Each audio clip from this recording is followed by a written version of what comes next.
नमस्कार मंडळी. झी मराठी वाहिनीवर येत्या 13 एप्रिलपासून दीपज्योती ही नवीन मालिका प्रेक्षकांच्या भेटीला येत आहे. या नव्या सिरियलला प्राईम स्लॉट देण्यात आला. दीपज्योती मालिका रात्री 8 वाजता ऑन एअर होईल. सध्या या वेळेला हर्षदा खानविलकरची कौटुंबिक मालिका लक्ष्मी निवास प्रसारित केली जाते. दीपज्योतीची वेळ जाहीर झाल्यावर लक्ष्मी निवास मालिकेचं काय होणार असा प्रश्न प्रत्येकाला पडला होता.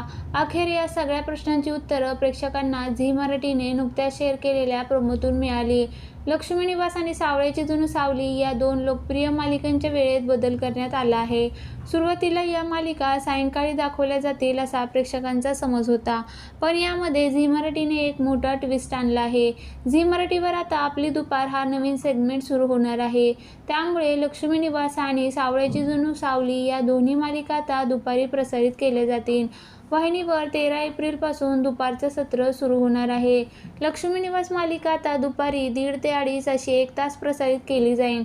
तर सारंग सावलीची सावळ्याची जणू सावली ही मालिका दुपारी 1 वाजता ऑन एअर होईल.